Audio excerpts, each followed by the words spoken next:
नमस्कार मित्रों, मैं डॉक्टर क्रांति चंदन जयकर, पूर्व एवं प्रथम विभागाध्यक्ष, चर्म यौन कुष्ठ रोग विभाग, इंदिरा गांधी आयुर्विज्ञान संस्थान, शेखपुरा, पटना, बिहार, भारत।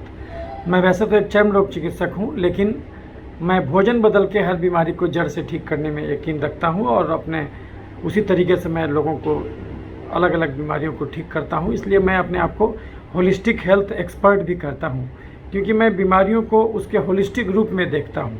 और ये मैं मानता हूं कि किसी भी बीमारी के इलाज में आपको होलिस्टिकली जब तक नहीं सोचिएगा, बीमारी को जड़ से नहीं ख़त्म कर सकते। तो इसी परिप्रेक्ष्य में मैं अलग अलग बीमारियों पर अलग अलग वीडियोज़ के माध्यम से आपसे मिलते रहता हूं। आज मैं जिस बीमारी की चर्चा करूंगा वो कॉमन कंडीशन है, जो कि हर आए दिन आपको सुनने को मिलता है। वो है रूसी की समस्या, डैंड्रफ। तो ये बहुत कॉमन चीज़ है जो कि आदमी देखता है। आप ये फ़ोटो से आप देख सकते हैं, ये देखिए रूसी है। कल ऐसा माना जाता है करीब करीब 50% पॉपुलेशंस को कभी न कभी जीवन में रूसी ज़रूर होता। ये आप देखिए, इस प्रकार से सर में रूसी का होना, और थोड़ा सामाजिक रूप से ख़राब माना जाता है कि अगर इस प्रकार से आप कपड़ा में आपके रूसी लगा रहेगा तो थोड़ा सा लोग ख़राब मानेंगे, आपको हाइजीनिकली नहीं मानेंगे। हालांकि आपको जान के आश्चर्य होगा कि इसका रोज़ नहाने से संबंध नहीं है, कि लोग समझेंगे कि जो लोग रोज़ नहीं नहाते उनको रूसी होता नहीं। ऐसा आपको बहुत सारा एग्जाम्पल मिलेगा जिसमें कि लोग रोज़ नहाते हैं, बल्कि 2 बार 3 बार भी नहाते हैं, फिर भी उनका रूसी नहीं जाता। तो ये आप रूसी से समझ गए। और इसी से रिलेटेड बीमारी है, जैसे आप देख सकते हैं। कभी कभी इसको हम लोग बोलते हैं डैंड्रफ, या फिर इसी का नाम है पिटायरसिस। इसकी को हम लोग बोलते हैं सीबोरिया कैप्टिस, एक प्रकार का बीमारी जिसको नाम है सीबोरिया कैप्टिस। और जब ये चेहरे वगैरह पर भी होने लगता है तो उसको हम लोग बोलते हैं सीबोरिक डर्मेटाइटिस, जो आप देख सकते हैं इसका फ़ोटो, कि इस प्रकार से रूसी भी रहेगा। और इसमें आप ये देखिए, इसमें रूसी भी रहेगा और साथ ही साथ इसमें स्केलिंग भी होगा और ग्रीजिनेस होगा, ऑयलीनेस भी होगा, और कभी कभी इन्फ्लेमेशन भी हो जाएगा, उसमें घाव भी होने लगेगा। उसको हम लोग सीबोरिक फॉलिकुलाइटिस बोलते हैं। जैसे देखिए यहाँ पर बियर्ड एरिया में ये आप देख रहे हैं, इस प्रकार का लीजन होने लगेगा, मिलने लगेगा। तो ये आप देख सकते हैं। तो इसको हम लोग सीबोरिक डर्मेटाइटिस भी कहते हैं। खासकर जो नाक का गस्सा है, यहाँ पर जो बोलते हैं नेजल फोल्ड, जिसको बोलते हैं नेजोलेबियल फोल्ड, यानी नाक और होंठ का जो फोल्ड है उसको नेजोलेबियल फोल्ड बोलते हैं। तो वहाँ पर भी इन्फ्लेमेशन हो जाएगा, लालीपन हो जाएगा, और इस प्रकार का इरिथमेटस ग्रीजी स्केल बोलते हैं। मतलब कि आप छुइएगा तो थोड़ा ऑयली लगेगा, और इसमें इचिंग होगा, जलन होगा, है ना, बार बार लाल लाल दाना निकल जाएगा। जैसे देखिए कितना सीवियर हो चुका है ये आप देख सकते हैं कितना ज़्यादा सीवियर हो गया। तो इसको हम लोग सीबोरिक डर्मेटाइटिस कहते हैं। कभी कभी इसमें फोका भी हो जाता है, आप देख सकते हैं, और बहुत सारा घाव भी हो जाएगा, तो सीबोरिक एक्ने भी कन्वर्ट कर जाता है। तो और इसी से रिलेटेड एक बीमारी है जिसको बोलते हैं मेलासेजिया फॉलिकुलाइटिस, है ना। तो उसमें भी बड़ा बड़ा फोका होने लगता है। तो इस सीबोरिक डर्मेटाइटिस में खासकर जो बियर्ड एरिया है वहाँ पर आपको घाव होगा, फोका होगा, इस प्रकार का चीज़ निकलेगा। और देखिए यहाँ पर भी नेजोलेबियल फोल्ड में लालीपन है। तो ये आपको मिलेगा। तो शुरू में जो मरीज होंगे वो बोलेंगे सर हमको रूसी है, बाद में रूसी के चलते चेहरे पर खुजली भी होने लगा, और इस प्रकार से चेहरा पर फ्लेक्स वगैरह होने लगा, लाल होने लगा चेहरा, नाक के पास पूरा फ्लेक्स जमा हो गया, इस प्रकार का लुक हो जाएगा जब ज़्यादा होगा। तो हम लोग आज इसी बीमारी की चर्चा करेंगे, जो रूसी हम आपको बताए। तो ये इसी बीमारी की चर्चा करेंगे, ये जो रूसी। तो कभी कभी ये बच्चों में हो जाता है, बच्चों में क्रेडल कैप के रूप में आएगा ना, बच्चों में बहुत ज़्यादा मात्रा में फ्लेक्स होने लगेगा। और ये स्पेक्ट्रम डिसऑर्डर है, जैसे कभी कभी हल्का सा स्केल हुआ, कभी कभी बहुत ज़्यादा स्केल मिलेगा, तो इसको सोरेसिस भी बोलते हैं। और तो बहुत ज़्यादा बड़ा स्केलिंग मिलने लगेगा तो उसको सोरेसिस भी बोलते हैं। तो उसको हम लोग बोलते हैं सीबोसोरेसिस। तो एक साइड में जब सीबम ज़्यादा होगा, जब ऑयल सिक्रेशन ज़्यादा निकलेगा तो उसको सीबोरिक डर्मेटाइटिस कहेंगे। और एक साल में एक स्पेक्ट्रम में एक इंड में जब सीबम ज़्यादा हो, है ना, सीबम ज़्यादा हो, यानी ऑयलीनेस ज़्यादा हो, ग्रीजीनेस ज़्यादा हो, तो उसको हम लोग सीबोरिक डर्मेटाइटिस कहेंगे। और एक इंड में यदि स्केलिंग ज़्यादा होने लगे तो उसको हम लोग बोलते हैं सोरेसिस। तो उसकी का नाम है सीबोसोरेसिस। हमारा चमड़ा जो है 28 दिन में एक बार बदलता है, उसको स्किन का टर्नओवर टाइम बोलते हैं। हर 28 दिन में चमड़ा एक बार बदलता है। तो आप जब जाड़े के दिन में 4 दिन नहीं नहाइएगा और जब उसका इनर निकालिएगा तो देखिएगा चोंटा जमा है, और तो वो जो चोंटा निकल रहा है वो चमड़े का वो सेल है जो कि हट जाता है जनरली, लेकिन आप नहीं नहाए हैं इसलिए वो निकल नहीं पाया है। तो वो चीज़ है। तो कभी कभी जब वो ज़्यादा मात्रा में होने लगता है स्केलिंग, तो वो पपड़ी के जैसा जम जाता, तो उसको हम लोग बोलते हैं ये सीबोरिया कैप्टिस, और जब ज़्यादा बढ़ जाता तो उसको सीबोसोरेसिस भी कहते हैं। और बच्चों में खासकर बहुत सारा नवजात शिशु जब पैदा होता है तो देखिएगा उसके सर पर बहुत ज़्यादा स्केलिंग रहेगा, उसको हम लोग क्रेडल स्कैब बोलते हैं। और क्रेडल स्कैब भी बच्चों में कॉमन होता है, वो हम आपको दिखा सकते। ये देखिए उसका फोटोग्राफ, क्रेडल स्कैब। तो इस प्रकार का क्रेडल स्कैब दिखेगा, ये जनरली बच्चों में होता है। ऐसा देखिए यहाँ बच्चा है, इसको देखिए सर पर जो है इस प्रकार का क्रेडल कैप निकला हुआ है, तो ये आप देख सकते हैं। तो ये बच्चों में भी हो जाता है ना। तो रूसी का ही एक प्रकार आप कह सकते हैं जो बच्चों में होता है ना। तो ये बहुत इसमें बेसिकली आप बोल सकते हैं कि ये केवल इन्फेक्शन नहीं है बल्कि इसमें इन्फ्लेमेशन भी है। देखिए ये आपको दिख रहा है, इस प्रकार का आपको हो जाएगा, क्रेडल स्कैब इसको बोलते हैं। तो ये अलग अलग प्रकार है, और कभी कभी बहुत ज़्यादा हो जाएगा तो इस प्रकार का भी दिखने लगेगा बच्चों में, है ना, नवजात शिशुओं में, तो क्रेडल स्कैब बोलते हैं। और देख रहे हैं इसमें यहाँ पर बहुत सारा मिलिया भी है चेहरे पर, आप देख रहे हैं नवजात शिशु है, उसका चेहरे पर मिलिया भी है, ये एपिडर्मल सिस्ट कहते हैं इसको। तो ये आपको इसके बारे में भी आप इसका इलाज यहाँ से भी जान सकते हैं और इसके बारे में समझ सकते हैं कि आखिर ये क्रेडल स्कैब क्यों होता है। तो आइए हम आज इसी बीमारी की चर्चा करते हैं। अब फोटोग्राफ देख लेने के बाद अब केवल समझना ज़रूरी है कि आखिर ये होता क्यों। तो बेसिकली एक और फोटोग्राफ आप देख लीजिए। बेसिकली एक फंगस से होता है, इसका नाम है मेलासेजिया। तो एक फंगस है जिसका नाम है मेलासेजिया। अब ये मेलासेजिया फंगस का नाम मेलासेजिया क्यों पड़ा? क्योंकि एक साइंटिस्ट थे, उनका जो वो फ्रेंच साइंटिस्ट थे, है ना, उनका जो नाम था, उनका नाम था लुइस चार्ल्स मेलासेज। और ये जो लुइस चार्ल्स मेलासेज थे, इन्होंने ही 19वीं शताब्दी के प्रारंभ में इसको 19वीं शताब्दी के अंत में इसको खोजा था, यानी 20वीं शताब्दी के शुरुआत में, यानी 1904-05 के आसपास इसको खोजा था। और ये इस प्रकार का मेलासेजिया दिखेगा, आप ये देख सकते हैं। ये इस प्रकार का ईस्ट बेसिकली एक प्रकार का फंगस है जो इस प्रकार का दिखेगा। और इसमें कैसा दिखेगा? ये बनाना एंड ग्रेप अपेरेंस मिलेगा, यानी कि बनाना एंड ग्रेप मतलब कि आप केला का गुच्छा रख दीजिए और अंगूर का गुच्छा रख दीजिए तो वो एक साथ कैसा दिखेगा, तो उसी प्रकार से बनाना एंड ग्रेप अपेरेंस इसमें इसको बोलते हैं, वो आपको इसमें मिलेगा। तो ये जो मेलासेजिया है, इसका आप अगर फोटोग्राफ देखिएगा तो आपको वो इस प्रकार से नज़र आएगा। तो आपको ये इस प्रकार से आपको दिखेगा ईस्ट सेल, ये देखिए। तो ये जो बहुत कॉमन है, जो कि सिवली भी कराता है ना, वो हम आपको अभी बताएंगे सबके बारे में। सिवली तो आप जानते होंगे। तो ये आप देख सकते हैं, ये मेलासेजिया है। और इसमें जो है कि ये सेल जो है, आपको थोड़ा सा पिक्चर अभी साफ़ नहीं हो रहा है, साफ़ होगा, ये कुछ देर लगेगा। और आपको जब चमड़ा को स्क्रैच कीजिएगा, जैसे चमड़े को स्क्रैच करते हैं हम लोग स्लाइड से, स्लाइड करके जो चोंटा निकलेगा, जो पाउडर जैसा चोंटा निकलेगा, उसमें 10% पोटासियम हाइड्रोक्साइड डालते हैं। और डालने से क्या होता है, स्ट्रैटम कोर्नियम जो होता है, चमड़े का जो ऊपरी लेयर है एपिडर्मिस का, वो घुल जाता है। लेकिन फंगस का माइसेलिया नहीं घुलता है, और वो आपको फिर दिखता है। वो आपको कैसा दिखता है, तो वो इस प्रकार से दिखता है। और उसको स्टेन करके फिर ऐसे करके आपको वो दिखेगा। तो ये आपको दिखेगा, तो ये आपको इस प्रकार से दिखेगा। स्टेन कीजिएगा तो इस प्रकार से स्पैघेटी मीटबॉल अपेरेंस जैसा दिखेगा आपको। ये माइक्रोस्कोप में जब देखिएगा तो आपको इस प्रकार का नज़र आएगा। बहुत सारा माइसेलिया है, उसमें डॉट डॉट आपको मिलेगा, है ना। तो ये आपको जो है इस प्रकार से दिखेगा। इसको बोलते हैं स्पैघेटी एंड मीटबॉल अपेरेंस। इसमें और अच्छे से दिख रहा है आपको। तो इसमें जैसे ये आपको स्पोर भी दिख रहा है, स्यूडो हाइफा मिलता है इसमें, और ये आपको दिख रहा है। तो ये आपको दिखेगा और इस ढंग से आप देख सकते हैं। तो ये आपके चमड़े में नॉर्मल बैक्टीरिया और फंगस होता है, उसको नॉर्मल कोमेंसल कहते हैं। ये आपके चमड़े के रखवाली के लिए होता है। और ये देखिए, जब इसको ग्रो कीजिएगा तो सावेराइड एगर में वो ग्रो करेगा। कैंडाइडा स्पीसीज होता है जो कि आपको ग्रो करेगा। तो ये आप जो है कि ये मेलासेजिया बोलते हैं इसको।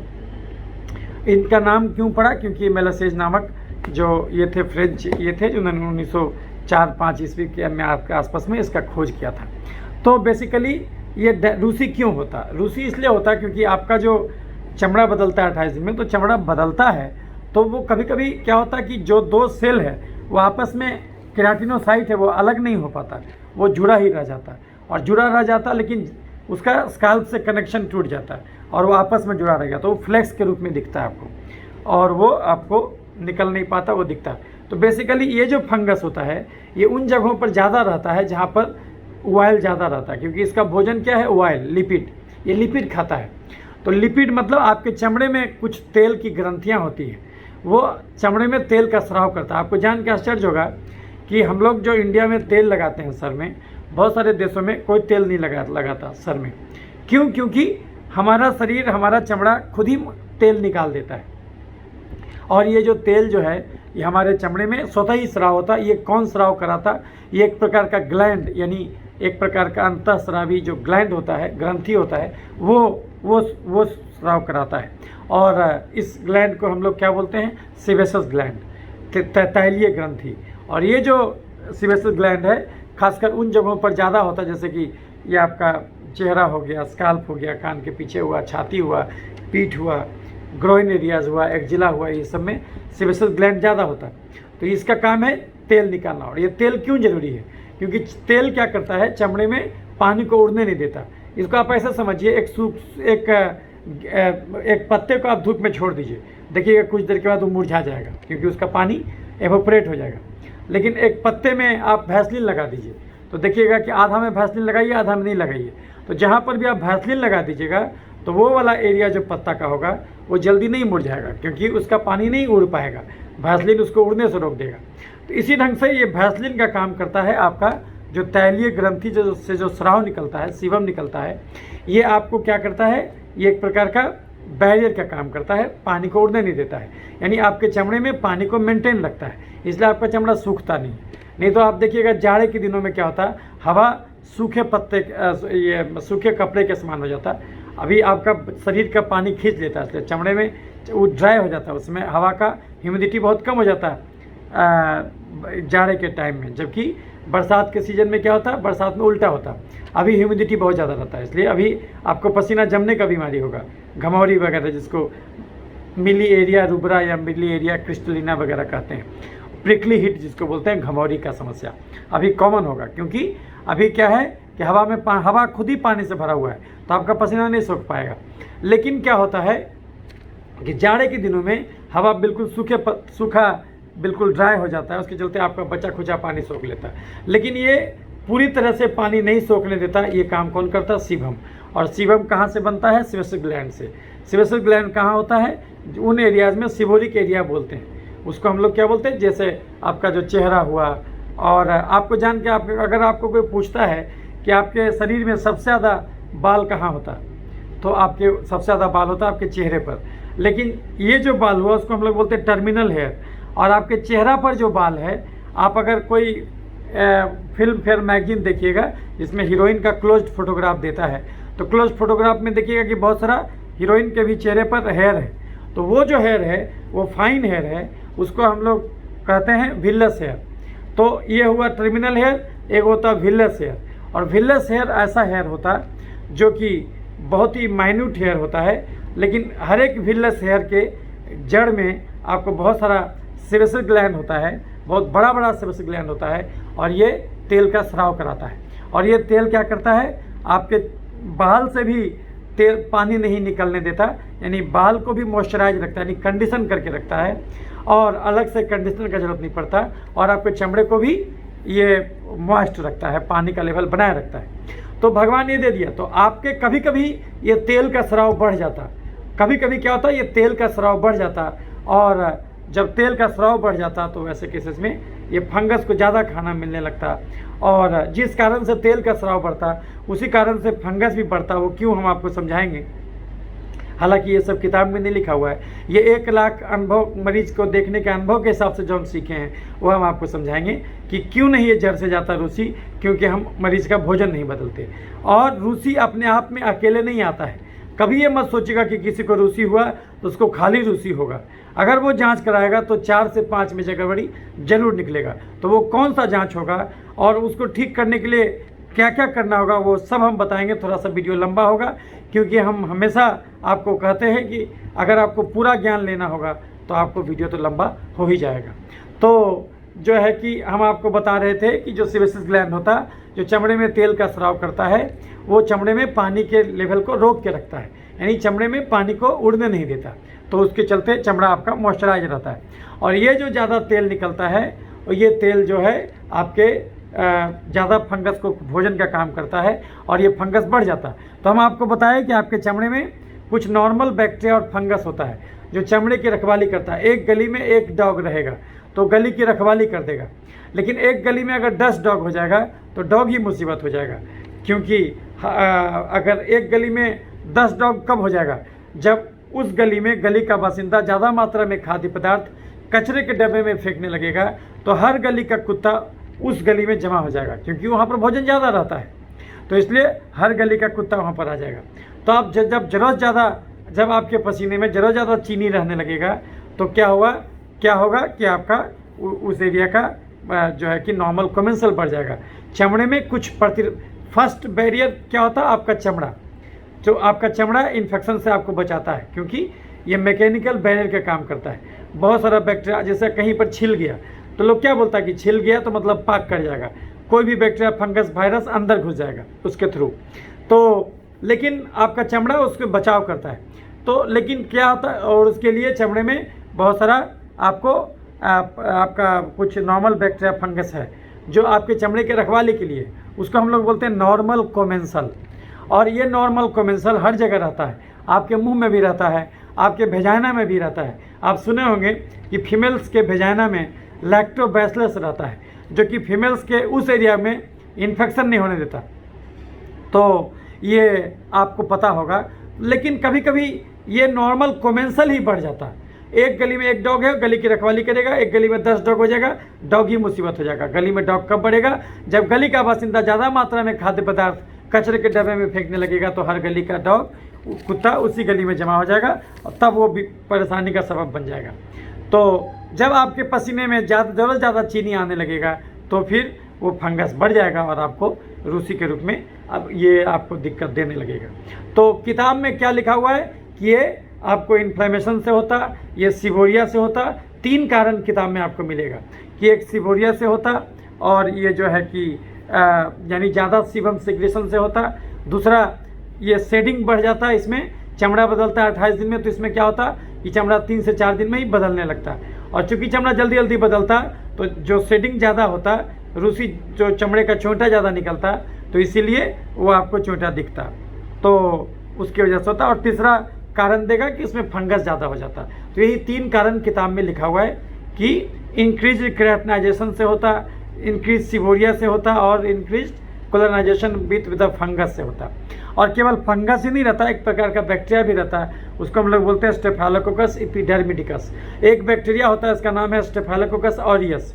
ये स्टेफाइलोकोकस ऑरियस नामक बैक्टीरिया ये आपको बहुत सारा बलतोड़ वगैरह इन्फेक्शन कराएगा। लेकिन स्टेफाइलोकोकस जो एपिडर्मिकस जो है, एपिडर्मिडिकस, ये जो होता है ये आपको पैथोलॉजी नहीं कराएगा, लेकिन जब किसी खास सूरत में, हालांकि ये भी बीमारी कराने लगता है, लेकिन सामान्यतः ये बीमारी नहीं कराता है।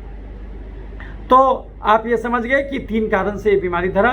एक तो ज़्यादा मात्रा में सीबम निकला, ज़्यादा मात्रा में चमड़ा बदला, जल्दी जल्दी बदला। जो काम 28 दिन में होता था वो 2 ही दिन में हो गया, तो चमड़ा चोंटा ज़्यादा निकला। और तीसरा, ज़्यादा मात्रा में फंगस ग्रो कर गया।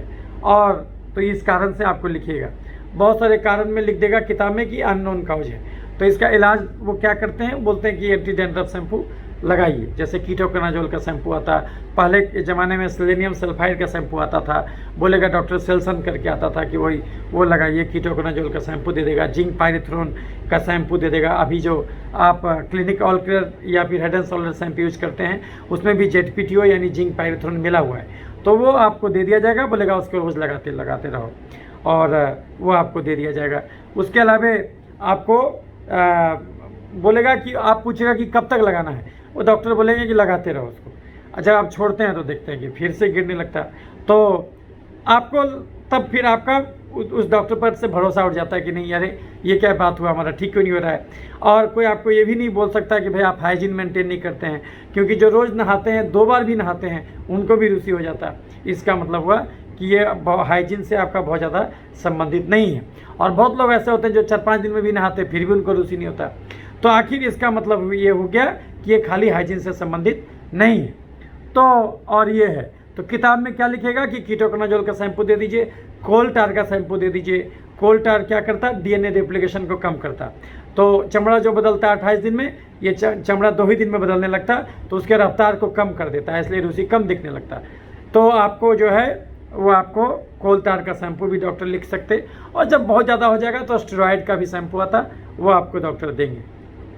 तो लेकिन ये जब तक यूज कीजिएगा तब तक ठीक रहेगा, और जैसे ही छोड़िएगा फिर से होने लगेगा।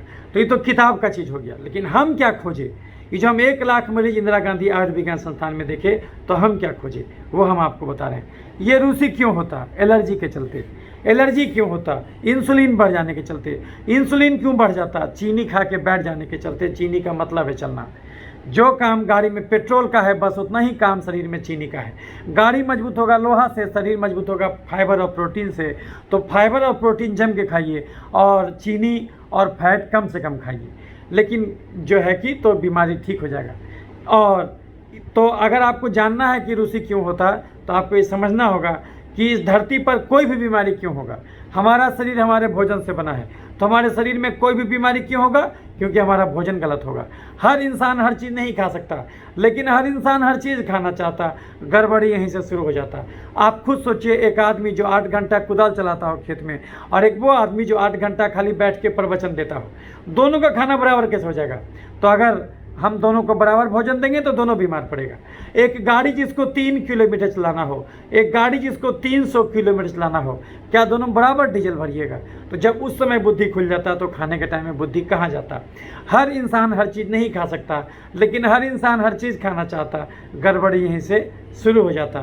तो पहला पॉइंट समझ में आ गया कि इस धरती पर कोई भी बीमारी, खाली रूसी नहीं, इस धरती पर कोई भी बीमारी क्यों होगा, क्योंकि कहीं ना कहीं हमारा भोजन गलत होगा।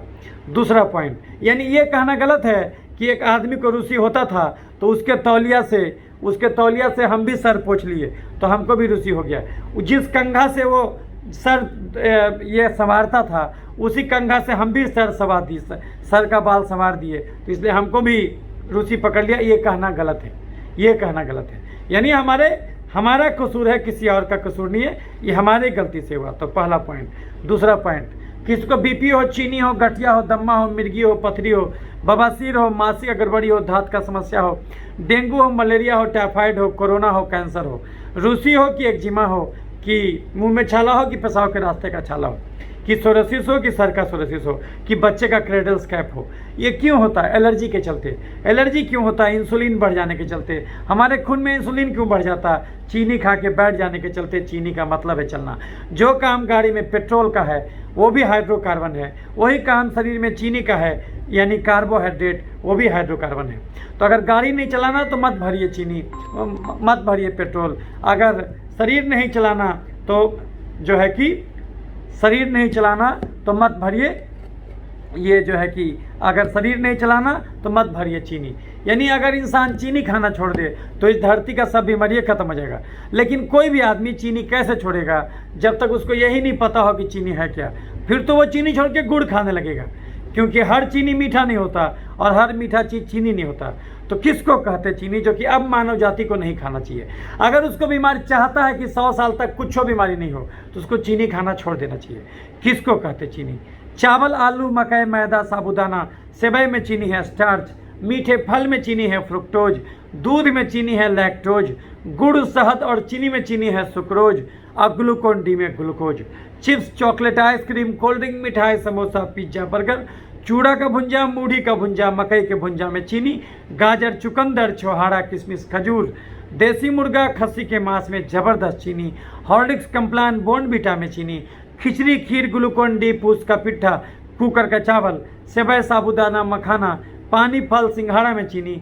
आप कोई भी चीनी खाइएगा शरीर के लिए बात बराबर है। तो इसमें से आप जो भी चीनी खाते हैं, जिसमें से जो भी आप high carbohydrate diet, high fat diet खाते हैं, ये खाना छोड़ दीजिए। तो फिर ये सब high carbohydrate, high fat diet भगवान क्यों बनाया? ये सब खाने में क्या बुराई है? इसमें कार्बोहाइड्रेट और फैट मोर देन 80% है। तो ये सब खाना भगवान आखिर क्यों बनाया? ये खाना भगवान उस आदमी के लिए बनाया जो 8 घंटा कुदाल चलाता हो खेत में, जो 8 घंटा पीठ पर बोझा ढोता हो, या फिर जो 8-8 घंटा पैदल चलता हो। ये उस आदमी का खाना है। अगर आप उतना मेहनत करते हैं तब तो आप कुछ भी खा सकते हैं, लेकिन अगर आप उतना मेहनत नहीं करते, 24 घंटा में 2 ही घंटा टहलते, तब अगर ये चीनी खाइएगा तो गड्ढे में गिरिएगा। तो 1 चम्मच चीनी खाना गलत नहीं है, भगवान तो खाने के लिए बनाया, लेकिन धर्म सिखाता मेहनत का फल मीठा होता। यानी अगर 1 चम्मच चीनी खाए हैं तो आपको 600 कदम चलना भी होगा। 1 चम्मच चीनी 600 कदम, 1 आलू 3200 कदम, 1 सेव 2500 कदम, 1 आम 3000 कदम, आधा किलो दूध 10 किलोमीटर चलने का था। तो अगर कोई आदमी एक दिन में आधा किलो दूध पी रहा है तो उसके बदले, खाली दूधे के बदले उसको 10 किलोमीटर चलना होगा। अगर कोई आदमी एक दिन में 10 रोटी खाया, 4 गो आलू खाया, 5 गो मीठा फल खाया, आधा किलो दूध पिया, कुकर का चावल खाया, खिचड़ी खाया और मीठा फल खाया, तो ये सब में इतना कार्बोहाइड्रेट है कि ये सब के बदले उसको कम से कम एक दिन में चलना चाहिए 30 किलोमीटर। ये खा के वो केवल 2 ही किलोमीटर चला। एक दिन ज़्यादा खाने से बीमारी नहीं होता। ये गलती वो रोज़ का रोज़ किया तो क्या होगा? वो धर्म का भी धज्जी उड़ाया, विज्ञान का भी धज्जी उड़ाया। धर्म कहता था मेहनत का फल मीठा होता, वो बिना मेहनत के चीनी खाया उसको बीमारी हो जाएगा। और विज्ञान कहता है energy can not be destroyed, energy can be modified. ऊर्जा का रूप बदलता, ऊर्जा को खत्म नहीं कर सकते। शरीर में चीनी घुसाए तो निकालना भी होगा। अगर आपको 1 लीटर डीजल रखना है तो उसके बदले 10 किलोमीटर गाड़ी चलाना भी होगा। आप सोचिएगा बिना गाड़ी चलाए डीजल जमा कर लें, तो वही डीजल कश्मीर से कन्याकुमारी भी घुमा देगा, और वही डीजल जला के राख भी कर देगा। वही चीनी जीवन देगा और वही चीनी बीमारी दे देगा अगर जरूरत ज़्यादा खाइएगा तो। हमारा रोज़ का खर्चा था 2000 कैलोरी, हम रोज़ खाए 4000 कैलोरी। सपोज कीजिए कोई आदमी बिल्कुल मेहनत नहीं करे तो क्या उसका कैलोरी खर्च नहीं है? बिल्कुल खर्च है। अगर आप बिल्कुल एक जगह खाली बैठे भी रहिएगा तो भी आपको 1500 कैलोरी तो खर्च हो जाएगा। एक 50-60 किलो के आदमी को 1500 कैलोरी तो खर्च हो जाएगा, क्योंकि हृदय 1 लाख बार रोज धड़कता, आपका लीवर, हार्ट, आपके दिमाग सोने के टाइम में भी काम करता। और अगर आप 1 घंटा रोज तेज कदमों के साथ चलते भी हैं तो 300 कैलोरी 1 घंटा चलने में अलग से खर्च हो जाएगा। अगर आप 24 घंटे में अगर घर में झाड़ू पोछा बर्तन और ऑफिस में भी काम करते हैं तो इस 24 घंटा में ये सब काम में कितना खर्च होगा अलग से कैलोरी? 200 कैलोरी। यानी कोई आदमी 1 घंटा टहलता भी है और घर में झाड़ू पोछा बर्तन ऑफिस में भी काम करता है तो उसको टोटल कैलोरी खर्च कितना होगा? 1500 तो वैसे सबका खर्चा है। उसके अलावा 300 1 घंटा चलने में, बाकी घर के छोटा मोटा काम करने में 200 और जोड़ लीजिए तो 1500 प्लस 300 प्लस 200 यानी टोटल 2000 कैलोरी खर्च हुआ। लेकिन अगर जोड़ के देखिएगा उसको अगर कुछ बीमारी हुआ है, बीपी, चीनी, गठिया, दमा, मिर्गी पथरी, तो जब उसका देखिएगा पुनरावलोकन कीजिएगा तो देखिएगा कि वो कम से कम खा रहा है 3 से 4000 कैलोरी। यानी जरूरत ज़्यादा कैलोरी खाने से हमको बीमारी होता और हम उस पर ध्यान नहीं देते, कोई डॉक्टर ध्यान नहीं देता। लेकिन हम जो होलिस्टिक हेल्थ अप्रोच खोजे हैं तो उसमें हम इस बात का कदर करते हैं कि आप शरीर में क्या क्या घुसाए हैं, क्योंकि अल्टीमेटली शरीर तो भोजन से ही बना, तो खराब अगर हुआ है तो खराब तो उसी के चलते हुआ। और दूसरी बात कि अगर किसी को रूसी हुआ तो उसको खाली रूसी नहीं हुआ होगा, उसको और भी बीमारी हुआ होगा। वो क्यों, हम आपको वही समझाएंगे। तो जो है कि एक बार में वीडियो नहीं देख पाए तो 2 बार 3 बार करके वीडियो देखिएगा। तो अगर हम एक दिन में 10 रोटी खाएं, 4 आलू खाएं, 5 को मीठा फल खाएं, कुकर का चावल खाएं, कुकरवा के चावल में मार कहाँ गया तो अंदर ही रह गया। जितना चीनी चाशनी में होता उतना ही चीनी मार में होता। तो अगर हम कुकर का चावल खाएं, आलू का सब्जी खाएं, मीठा फल खाएं, ज़मीन के नीचे उगने वाला कोई भी चीज़ खाएं, चाहे गाजर, चुकंदर, मुड़ा, सलजम क्यों हो, ये सब में भयंकर कार्बोहाइड्रेट होता है, तो वो सब खाए और नहीं टहले। तो अगर हमारा खर्चा 2000 कैलोरी हुआ, हम खाए 4000 कैलोरी, तो एक्स्ट्रा कैलोरी को शरीर क्या करेगा? या तो उसको चर्बी बनाएगा तो मोटापा का रोग, या तो उसको एलर्जी यानी तेजाब बनाएगा तो एलर्जी का अलग अलग रोग, और नहीं तो उस चीनी को खून से निकाल के शरीर में जहाँ तहाँ छिड़क देगा तो उससे इन्फेक्शन का रोग धरेगा। धन का 3 हसर होता, धन है तो भोग लो, नहीं तो दान कर दो, नहीं तो नाश होता है। आप जो शरीर में चीनी घुसाइएगा उसका 4 व्यंजन होगा। या तो खा के जला दीजिए, बीमारी नहीं होगा, लेकिन जलाना बड़ा मुश्किल है। 1 घंटा अगर हम भाषण देंगे या फिर हम 1 किलोमीटर पैदल चलेंगे, ये दोनों केस में जो है कि ये दोनों केस में हमारा, अगर हम 1 घंटा पैदल चलेंगे या फिर हम 1 घंटा भाषण देंगे, ये 1 किलोमीटर पैदल चलेंगे या फिर 1 घंटा भाषण देंगे, ये दोनों केस में हमारे शरीर का केवल 50 कैलोरी खर्च होगा। लेकिन इतना छोटा मात्र एक चिनिया केला हमको 60 कैलोरी देगा। सोचिए कैलोरी लेना कितना आसान है, खर्चा करना कितना मुश्किल है। एक रोटी 70 कैलोरी देगा। वही रोटी को आप पराठा बना दीजिए तो आपको मिल जाएगा जो है कि 120 कैलोरी। आप खुद सोचिए कि आपको अगर एक दिन में 10 रोटी खाते हैं तो 10,000 कदम तो खाली रोटी का हो गया। आप खाए और नहीं चले, या फिर खर्चा 2,000 कैलोरी किया और जो है कि खाए 3 से 4,000 कैलोरी। ये जो 1,000 कैलोरी रोज एक्स्ट्रा खाइएगा तो वो शरीर में आपके सिस्टम में जमा होगा। या तो वो चर्बी के रूप में जमा होगा तो मोटापा का रोग, या तो वो तेजाब के रूप में जमा होगा तो एलर्जी का रोग, नहीं तो उस चीनी एक्स्ट्रा चीनी को शरीर खून से निकाल के शरीर में जहाँ तहाँ छिड़केगा तो इन्फेक्शन का रोग। अगर एक्स्ट्रा चीनी चर्बी बन के हमारे तोंद में जमा हो गया तो हमारा तोंद यहाँ चल जाएगा। उससे क्या हर्जा होगा? कोई हर्जा नहीं होगा। हम चलेंगे तो तोंद डगमगा के चलेगा, बाकी तोंद निकलने से कोई खास हर्जा नहीं होता। चर्बी अगर जांघ में जमा हो गया, बाह में जमा हो गया, गाल में जमा हो गया, उससे कोई हर्जा नहीं। किसी किसी को देखिएगा आँख के पास चर्बी जमा हो जाता, उससे भी कोई हर्जा नहीं। जैंथैलेस्मा उसको कहते हैं, वो उस पर भी हम वीडियो बनाए हैं, हमारे चैनल में जाके देख लीजिएगा, उससे भी कोई हर्जा नहीं। लेकिन चर्बी अगर तोंद में नहीं जमा होके गलती से खून के नली में जमा हो गया तब ये ज़्यादा भोजन आपके लिए परेशानी का कारण बन जाएगा। जो खून का नली भगवान इतना चौड़ा दिया था अब वो सकरा हो जाएगा। हार्ट बेचारे को सकरा नली से खून भेजना होगा तो ब्लड का प्रेशर बढ़ेगा, उसको बोलते हैं बीपी का बीमारी। चर्बी हम रोज 10 रोटी खाए, 4 गो आलू खाए, 5 गो मीठा फल खाए, आधा किलो दूध पिए तो इसके बदले तो हमको एक के दिन में 30 किलोमीटर चलना था, लेकिन ये खा के हम 2 ही किलोमीटर चले। तो ये एक्स्ट्रा चीनी चर्बी बन के खून के नली में जमा हुआ तो हमको बीपी पकड़ लिया। हार्ट के नली में जमा हुआ कोरोनरी आर्टरीज में तो हार्ट अटैक पकड़ लिया, सीढ़ी चढ़ने पर हाँफने लगे, धड़कन का बीमारी। दिमाग के नली में यानी सेरेब्रल आर्टरीज में चर्बी जमा हो गया तो लकवा मार देगा। ओवरऑल दिमाग में चर्बी जमा हो गया तो बेचैनी, घबराहट, अधकपारी दर्द, मिर्गी, पागलपन शुरू हो जाएगा। चर्बी यहाँ जमा हो गया तो थायराइड का बीमारी। लैरिंग्स में चर्बी जमा हो गया तो खराटा शुरू हो जाएगा, सोए सोए दम फूलेगा। लीवर में चर्बी जमा हो गया तो खाना पचने में दिक्कत, फैटी लीवर, कब्ज, गैस, बवासीर, पथरी शुरू हो जाएगा। पैनक्रियाज के बीटा सेल में चर्बी जमा हो गया तो डायबिटीज का रोग। महिलाओं में ओवरी के पास चर्बी जमा हो गया, अंडाशय के पास, तो हार्मोन ठीक से नहीं बनेगा तो क्या होगा? मानसिक गड़बड़ी, दांत का समस्या, छाती का गिल्टी, बच्चा ठहरने में दिक्कत। पुरुषों में प्रोस्टेट के पास चर्बी जमा हो गया तो प्रोस्टेट का साइज बढ़ेगा, मूत्रनली पर दबाव पड़ेगा, पेशाब खुलासा नहीं होगा, बार बार उल्टी आई। किसी नस में चर्बी जमा हो जाए तो नस का झिनझिनी, चर्बी यहाँ जमा हो जाए तो किडनी उड़ेगा। यानी शरीर रूपी घर में एक्स्ट्रा चीनी खा के अगर हम चर्बी रूपी कचरा जमा कर देंगे तो शरीर का हर अंग त्राही माम करने लगेगा, उसका वर्किंग एफिशिएंसी घट जाएगा। ये तो एक नुकसान हुआ। शरीर एक्स्ट्रा चीनी से चर्बी बना के जहाँ भी जमा किया उस ऑर्गन का कार्य बाधित हुआ, ये तो एक नुकसान हुआ। शरीर चीनी से चर्बी नहीं तेजाब भी बनाता, वो तेजाब अलग ढंग से नुकसान करता। तो चर्बी जमने से हमको बीपी हुआ, चीनी हुआ, थायराइड हुआ, हार्ट अटैक हुआ, लकवा हुआ, लीवर किडनी फेल हुआ, मानसिक रोग हुआ, मानसिक गड़बड़ी हुआ। ये जहाँ तहाँ गिल्टी हो गया, ये चर्बी जमने से हुआ। शरीर चीनी से खाली चर्बी नहीं तेजाब भी बनाएगा, वो तेजाब अलग ढंग से नुकसान करेगा। सांस के नली में तेजाब गया तो सांस के नली को छील देगा तो क्या होगा? टोंसिलाइटिस, साइनोसाइटिस, दमा, खांसी, निमोनिया करा देगा। जोड़ में अगर तेजाब जाएगा तो गठिया, अर्थराइटिस करा देगा, चाहे कमर बाह का गठिया क्यों ना हो।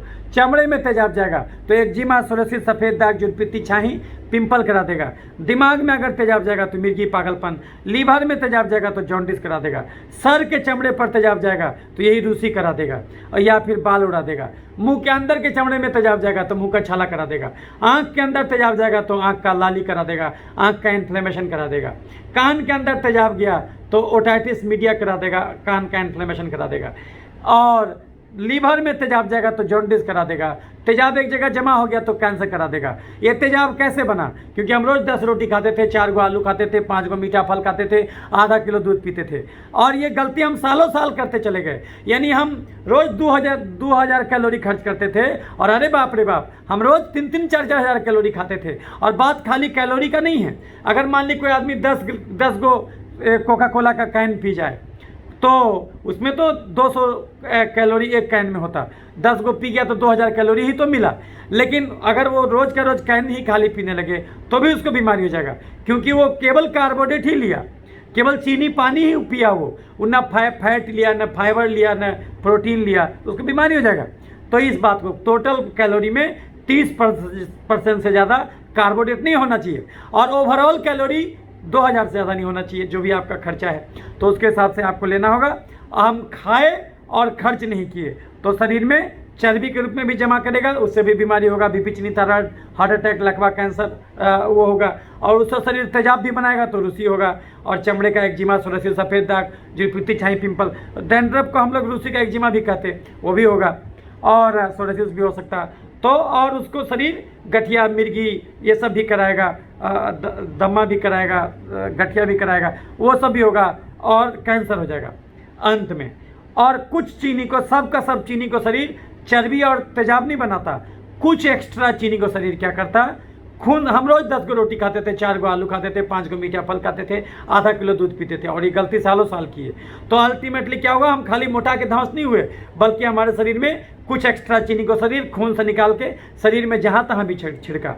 उन्हीं जहाँ तहाँ वाले जगहों में एक जगह है पसीना।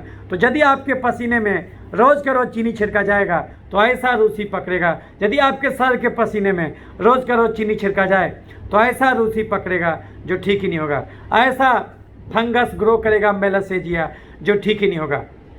ऐसा दिनाय पकड़ेगा जो ठीक ही नहीं होगा। ऐसा बलतोड़ बैक्टीरिया पकड़ेगा जो ठीक ही नहीं होगा। ऐसा चिकन पॉक्स का वायरस पकड़ेगा जो ठीक ही नहीं होगा। यदि आपके लार में रोज का रोज चीनी छिड़का जाए तो ऐसा कोरोना वायरस पकड़ेगा, ऐसा टीबी का बैक्टीरिया पकड़ेगा, ऐसा ब्लैक फंगस पकड़ेगा जो ठीक ही नहीं होगा। यदि आपके पेशाब के रास्ते के सिक्रेशन में, यानी अगर फीमेल हैं तो भेजाना में के सिक्रेशन में रोज का रोज चीनी छिड़का जाए तो ऐसा धात का इन्फेक्शन पकड़ेगा जो ठीक ही नहीं होगा। चीनिया गिरेबा तो चिटिया लागबे करी, यानी बीमारी गंदगी से नहीं, बीमारी जरूरत ज़्यादा खाया गया चीनी से होता। सरकार उल्लू बना रहा, स्वच्छता अभियान में अरबों रुपया खर्च कर रहा। कंगाल के घर में चोरी कभी नहीं होता, यानी बैक्टीरिया, फंगस, वायरस रूपी चोर शरीर रूपी घर में तभी अटैक करेगा जब चीनी रूपी धन जरूरत ज़्यादा रहे। बिना चीनी के इंसान मर जाएगा, ये बात भी सही है। ये हम चीनी के बलबूते ही बोल रहे, लेकिन मनुष्य जाति का दुर्भाग्य कि अब वो इतना कम शारीरिक श्रम करने लगा कि अब उसको केवल उतना ही चीनी का जरूरत रह गया जितना चीनी दाल रोटी में है। एक सामान्य मनुष्य आज की दुनिया में पूरे 24 घंटा में 3000 डेग भी पैदल नहीं चलता, तो आदमी के बदले चलता कौन? Tempo, taker, motorcycle, Bolero, jeep. ये समस्या अब गांव में भी आ गया क्योंकि सरकार खुले में शौच रोक दिया। कम से कम टॉयलेट के नाम पर चला करता था, वो कहानी भी खत्म है। तो अगर आप बिल्कुल ही शारीरिक एक्टिविटी कम से कम करने लगिएगा तो ये चीनी आपके लिए जहर हो जाएगा। यदि आप 24 घंटा में 2 ही घंटा रोज टहलिएगा तो ये चीनी, चावल, आलू, खस्सी का मांस, मीठा फल, दूध, मैदा आपके लिए ये हाई कार्बोहाइड्रेट और high fat diet, high calorie diet आपके लिए जहर हो जाएगा। तो बंद कर। अगर सही में बीमारी गंदगी से होता तो उस कुत्ते को मर जाना चाहिए था जो कूड़ा खाता, कचरा खाता, आदमी का टॉयलेट खाता, नाली का पानी पीता। वो इसलिए नहीं मरता क्योंकि वो चलता है। किसी पालतू कुत्ते को नाली का पानी एक दिन पिला दीजिए, वो अगले दिन बीमार हो जाएगा। तो बंद कर दीजिए चीनी, चावल, आलू, खस्सी का मांस, मीठा फल, दूध, मैदा। बंद कर दीजिए chips, chocolate, ice cream, cold drink, मिठाई, समोसा, पिज्जा, बर्गर, चूड़ा का भुंजा, मूढ़ी का भुंजा, मकई का भुंजा, गाजर, चुकंदर, छोहाड़ा, किशमिश, खजूर, देसी मुर्गा, खस्सी का मांस, बड़ा मछली, हॉर्लिक्स, कम्प्लान, बोर्नवीटा, खिचड़ी, खीर, ग्लूकोन डी, पूस का पिट्ठा, कुकर का चावल, सेवई, साबूदाना, मखाना, पानी, फल, सिंघाड़ा। इसमें से आप जो भी हाई कार्बोहाइड्रेट डाइट लेते हैं ये खाना छोड़ दीजिए। तो फिर ये सब खाना भगवान बनाया क्यों? ये सब खाना भगवान उस आदमी के लिए बनाया जो 8 घंटा कुदाल चलाता हो खेत में, जो 8 घंटा पीठ पर बोझा ढोता हो, या फिर जो 8-8 घंटा पैदल चलता हो। ये उस आदमी का खाना है। अगर आप उतना मेहनत करते तब तो आप कुछ भी खा सकते, लेकिन अगर 24 घंटा में केवल 2 ही घंटा टहलते, केवल 2 ही घंटा कुदाल चलाते, केवल 2 ही घंटा पीठ पर बोझा ढोते, तब आपको ऐसा भोजन करना होगा जिसमें कार्बोहाइड्रेट और फैट कम से कम हो और फाइबर और प्रोटीन ज़्यादा से ज़्यादा हो। तो वो भोजन क्या है? वो भोजन है दाल रोटी खाओ, प्रभु के गुण गाओ। मेहनत कम करते, अगर बुद्धिजीवी का जीवन जीते, श्रमजीवी का नहीं, तो दाल रोटी खा के रहो। लेकिन दाल रोटी बोला गया, रोटी दाल नहीं। यानी 70% भोजन दाल और 30% भोजन ही रोटी से आएगा। तो चारों पांचों दाल मिला दीजिए, मूंग, मसूर, राहर, उड़द, चना, उसमें पालक का साग, टमाटर डाल दीजिए, कुकर तसला में खौला दीजिए, घोटनी से घोट दीजिए। 1 कटोरा गाढ़ा मिक्स दाल सवेरे, 1 कटोरा गाढ़ा मिक्स दाल दोपहर, 1 कटोरा गाढ़ा मिक्स दाल रात में पीजिए। भोजन से पहले पेट में दाल घुसाइए। दाल को रोटी के साथ गूड़ के नहीं खाना। 1 कटोरा गाढ़ा दाल सुबह दोपहर रात पी लिए। दूसरा भोजन होगा खीरा टमाटर, 1 प्लेट खीरा टमाटर सुबह दोपहर रात खा लिए। लेकिन जमीन के नीचे उगने वाला गाजर, चुकंदर, मुरई, शलजम सलाद के रूप में नहीं खाना। पहले 1 कटोरा गाढ़ा दाल सुबह दोपहर रात पिए, फिर 1 प्लेट खीरा टमाटर सुबह दोपहर रात खा लिए।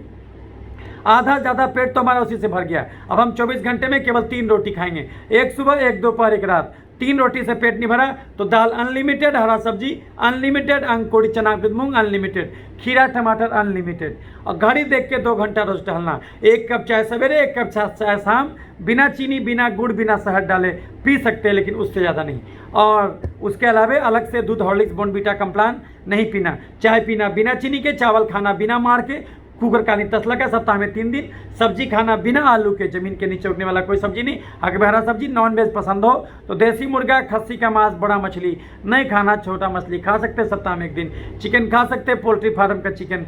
400, 500, 600 ग्राम का बॉयलर चूजा सप्ताह में 1 दिन। अंडा रोज एगो खाना, पीला वाला फेंक के। 1 घंटा दिन में टहलना, 1 घंटा शाम में चलना। अगर ऐसा नहीं कीजिएगा तो ना केवल ये रूसी का बीमारी तंग करेगा, नहीं चेतिएगा तो आगे चल के बीपी होगा, चीनी होगा, थायराइड होगा, खून में तेल बढ़ेगा, खून में यूरिक एसिड बढ़ेगा, गठिया यानी जोड़ों में दर्द, गठिया यानी जोड़ों में दर्द, घबराहट, बेचैनी, अनिद्रा, मिर्गी, पागलपन, मुंह में छाला, फैटी लीवर, कब्ज, गैस, बवासीर, पथरी, पेशाब का इन्फेक्शन, टॉन्सिलाइटिस, साइनोसाइटिस और दम्मा। महिलाओं में मासिक का गड़बड़ी, धात का समस्या, छाती का गिल्टी, बच्चा नहीं ठहरना। पुरुषों में प्रोस्टेट का गड़बड़ी, नपुंसकता, dengue, malaria, typhoid, chickenpox, hepatitis B, HIV, tuberculosis, leprosy, corona virus और अंत में जाके हार्ट अटैक, लकवा और कैंसर भी धरे, लीवर और किडनी भी फेल हो जाए तो भी आश्चर्यचकित नहीं होना चाहिए कि कहाँ ऐसा हो गया। तो अंत में सारांश सुन लीजिए, इस धरती पर कोई भी बीमारी छोही कारण से होता। हम 1 लाख मरीज जो इंदिरा गांधी आयुर्विज्ञान संस्थान में देखे, इससे हम क्या सीखे कि इस धरती पर कोई भी बीमारी जो है कि छोही कारण से होता। नंबर 1, ज़्यादा कार्बोहाइड्रेट और ज़्यादा कैलोरी का भोजन करना। नंबर 2, कम फाइबर और कम प्रोटीन खाना। नंबर 3, 2 घंटा भी रोज कम से कम नहीं टहलना। नंबर 4, कम से कम आधा घंटा भी चमड़े को धूप नहीं दिखाना। और नंबर 5, कम से कम 6 घंटे भी गहरी नींद नहीं लेना। यही और नंबर 6, वर्तमान में जीवन नहीं जी के भविष्य या भूतकाल में जीवन जीना। तो यही 6 कारण है दुनिया में कोई भी बीमारी होने को। इंसान अगर इस 6 को दुरुस्त करके रखे तो इस धरती पर डॉक्टर का जरूरत 4 ही चीज़ में बचेगा। जब एक्सीडेंट हो जाए, जब जन्मजात गड़बड़ी हो, जब घर में किसका डिलीवरी कराना हो, जब उम्र के हिसाब से चश्मा बदलवाना हो। नहीं तो धरती पर शरीर को ठोक बजा के 100 साल के लिए भेजा गया है, 100 साल तक डॉक्टर की जरूरत नहीं पड़ना चाहिए। बीमारी गरीबी अमीरी से नहीं होता तो बीमारी फिर क्यों होता? जीभ के चटोरपन और शरीर के कर्म कोढ़ीपन से। इस धरती पर भगवान किसी भी अमीर गरीब को जीभ का चटोर और शरीर का कर्म कोढ़ी बनने का लाइसेंस नहीं देता। इंसान अपना कब्र खुद ही खो देता, अपनी चिता खुद ही सजा देता। अगर जिस आदमी को रूसी है, अगर उसके सर को खुजला दिए हम नाखून से, और वही नाखून अगर हम अपने सर पर भी खुजला देंगे, हमको रूसी नहीं पकड़ेगा अगर हम चीनी नहीं खाएंगे तो। अगर हम चीनी नहीं खाएंगे तो 1 किलो भी कोरोना खा लेंगे, कुछ नहीं होगा। और अगर हम चीनी खाएंगे तो कितनों मास्क लगाएंगे, कितनों हाथ धोएंगे, कितनों टीका लगवा लेंगे, फिर भी धरेगा। अमिताभ बच्चन को कैसे धरा? वो तो मरते मरते बचा, जबकि सोने के टाइम में भी मास्क लगाता था, पूरे खानदाने को धर लिया। हरियाणा का स्वास्थ्य मंत्री मरते मरते बचा बेचारा, जैसे ही टीका लिया और टीका लेने के बाद भयंकर बीमार पड़ गया और 7 दिन अस्पताल में भर्ती रहा, ICU में। इसका मतलब इस नौटंकी से बीमारी नहीं जाएगा। जब तक हम अपना भोजन नहीं बदलेंगे बीमारी नहीं जाएगा। और बीमारियां भले अनंत हो, स्वास्थ्य तो एक ही है। अगर आपको कोई कहता है देखो ना यार हम बीमार हो गए, आप उससे खटाक से पूछते हैं कौन सा बीमारी हुआ यार। लेकिन अगर आपको कोई कहता है देखो ना यार हम स्वस्थ हैं, तो आप ये कभी नहीं पूछते कौन सा स्वस्थ हैं। बीमारियां भले अनंत हो, स्वास्थ्य तो एक ही है। तो अगर हम स्वास्थ्य रूपी केंद्र बिंदु का रोशनी आपको दिखा दें तो स्वास्थ्य से भटक के आप किसी भी बीमारी की दिशा में गए होंगे, पुनः स्वास्थ्य तक वापस लौटना आसान हो जाएगा। जिन राहों पर चल के स्वास्थ्य से बीमारी तक पहुंचे, उसका उल्टा काम कीजिएगा, पुनः स्वास्थ्य का दर्शन हो जाएगा। अभी तक आप जम के चीनी, चावल, आलू, खस्सी का मांस, मीठा फल, दूध, मैदा खाते थे, ये सब सारा चीज़ छोड़ दीजिए। दाल नहीं पीते थे, दाल जम के पीने लगिए। हरा सब्जी जम के खाने लगिए, अंकुरित चना मूंग खाने लगिए। रोज 2 घंटा टहलने लगिएगा तो सारा चर्बी गल जाएगा। तो अगर आपको पहले से बीपी, चीनी, गठिया, दमा, मिर्गी, पथरी भी हुआ होगा, वो भी खत्म हो जाएगा। सारा तेजाब गल जाएगा, वही तेजाब चमड़े में आके रूसी करवाया होगा तो वो भी खत्म हो जाएगा। और जहाँ तहाँ चीनी जो छिड़का हो गया होगा, उसके चलते जो मेलासेजिया फरफर पनपा होगा, वो भी चीनी सोख लिया जाएगा, तो मेलासेजिया को खाना नहीं मिलेगा, वो अपने आप गायब हो जाएगा। तो बिना भोजन बदले दुनिया का कोई बीमारी जड़ से नहीं जाएगा। भोजन बदल दीजिएगा तो हर बीमारी जड़ से जाएगा। दूसरी बात कि अगर आपको रूसी आया है तो अकेले नहीं आया है, जांच कराइएगा तो दंग रह जाएगा। कम से कम 4 से 5 बजे गड़बड़ी निकलेगा। तो कौन कौन जांच कराना चाहिए? हम कैसे इलाज करते हैं? हम तो पहले मरीज को पहले ही सब समझाते, वो आपको सब समझा दिए। उसके बाद हम क्या करते हैं, उसका पूरा जांच कराते हैं। पूरा जांच में क्या कराएंगे? CBC, LFT, KFT, TSH, NT-TPO, TSH, और NTTPO, CRP, ASO, ANA, VDRL, Widal test, उसके अलावा torch test, carcinoembryonic antigen, alpha fetoprotein, vitamin D level, vitamin B12 level, और spot urine, protein creatinine, urine routine microscopy, IgE level, और ये RBS जो है कि blood sugar fasting BP, insulin fasting BP, या फिर होमा IR, और जो है कि उस ये HbA1c 3 महीना का एवरेज चीनी, लिपिड प्रोफाइल, और D dimer studies, serum testosterone, serum prolactin level, और prostate specific antigen, LH/FSH ratio. जब हम ये पूरा जांच कराएंगे तो दंग रह जाइएगा। सिंपल सा दिखने वाला रूसी के अंदर में आपको कम से कम 4 से 5 मेजर गड़बड़ी निकलेगा। तब आपका माथा ठनकेगा कि अरे बाप रे बाप, हमको तो लगता था ये मामूली सा रूसी है। ये मामूली सा रूसी नहीं है, ये तो अंदर के गड़बड़ी का बाहरी रूप है। तो आप बोलिएगा सर किसी बचवा में जो क्रेडल स्कैप हुआ वो क्यों हुआ? क्योंकि गर्भावस्था के दौरान माँ जम के चीनी खाई तो उसका हर्जाना उसका बच्चा भुगता। तो ये चीज़ है। तो माँ अगर गर्भावस्था में जम के कार्बोहाइड्रेट खाएगी और नहीं टहलेगी, दाल नहीं पिएगी, हरा सब्जी नहीं खाएगी, अगवे आलू खाएगी, तो उसका अगर खाली दूध, हॉर्लिक्स, बोर्नविटा, कॉम्प्लान पिएगी, तो उसका बच्चे को देखिएगा रूसी ज़्यादा हो जाएगा। जो जन्मजात रूसी जिसको बोलते हैं क्रेडल स्कैप, वो हो जाएगा। तो इस बात को समझना होगा कि कहीं न कहीं कसूर कहाँ है आपका? गलत भोजन। और बिना भोजन बदले बीमारी नहीं जाएगा। तो हम कैसा इलाज करते? हम पहले मरीज को पूरा समझाते कि बीमारी क्यों हुआ बेटा। दूसरा, उसको जो है कि भोजन बदलो। ये कुकर का चावल या आलू का सब्जी या मीठा फल या दूध मैदा, एक दिन में 10 रोटी खाना छोड़ दो। 24 घंटे में केवल 3 रोटी खाओ। घड़ी देख के 2 घंटा रोज टहलो। अंकुर चना विद मूंग खाओ। और जो है कि ये चाय पीना है तो बिना चीनी, बिना गुड़, बिना शहद डाले। 2 कप चाय के अलावा अलग से दूध, हॉर्लिक्स, बोर्नविटा, कॉम्प्लान नहीं पीना। लेकिन अगर 2 कप चाय के अलावा चाय चाहिए तो ग्रीन टी के जो है जब पानी डाल के हो तो आप पी सकते हैं। रोज 2 घंटा टहलिए, हरा सब्जी जम के खाइए। तो केवल रूसी नहीं जाएगा, बल्कि रूसी के साथ और जो बीमारी आया होगा देखिएगा वो भी चला जाएगा। तो हम पहले मरीज का पूरा जांच कराते, जो गड़बड़ी आता है उसके हिसाब से अलग अलग दवा लिखते। मान लीजिए किसका न्यूट्रोफिल बढ़ा हुआ है, इसका मतलब अंदर में बैक्टीरिया का भी इन्फेक्शन है। तो देखिएगा आपको हम जो फोटो दिखाए थे, ये कभी कभी दाढ़ी मूछ में भी बलतोड़ जैसा आने लगता है, तो रूसी के साथ साथ तो वो भी होता है। सर में भी कभी कभी देखिएगा कि उसे पीप भी निकलने लगता है। पिटारोस्पोरम फोलिकुलाइटिस कहते या मेलासेजिया फोलिकुलाइटिस कहते, तो वो जो होने लगता है तो उसमें भी आपको एक अच्छा एंटीबायोटिक भी देना होगा gram positive gram negative bacteria के लिए। एमोक्सिक्लेव या ऑफ्लोक्सासिन, लिफोफ्लोक्सासिन दे दीजिए। उसके अलावा फंगस के को मारने के लिए इट्राकोनाजोल कैप्सूल देना होगा। 1 कैप्सूल सुबह शाम लगातार 1 महीना खिला दीजिए। एलर्जी बढ़ा हुआ तो IgE लेवल बढ़ा हुआ है तो वैसे केस में आपको एंटी एलर्जिक में फेक्सोफेनाडिन 180 मिलीग्राम सुबह शाम दे दीजिए। या कभी कभी एस्ट्रॉइड भी देना पड़ेगा। और जो उसमें कभी कभी क्या होता है, एक और रूसी होता है, इसमें डेमोडेक्स फोलिकुलोरम नामक माइट का योगदान होता है। क्योंकि चीनी गिराइएगा तो कभी लाल चीटी, कभी काला चीटी, कभी उजला चीटी। जब आप ज़्यादा चीनी खाइएगा तो शरीर में चर्बी भी बनेगा, मोटापा के रूप में जमा होगा, तेजाब भी बनेगा, तो आपको एलर्जी के रूप में जमा होगा। और कुछ चीनी को शरीर जहाँ तहाँ छिड़केगा। तो यदि आपके पसीने में रोज का रोज चीनी छिड़का जाएगा तो कभी चीनी गिराइएगा तो चीटी लगेगा, तो कभी लाल चीटी, कभी काला चीटी, कभी उजला चीटी। मतलब कहने का मतलब हुआ कभी बैक्टीरिया, कभी फंगस, कभी वायरस तंग करेगा, कभी डेमोडेक्स फोलिकुलोरम नामक माइट आ जाएगा।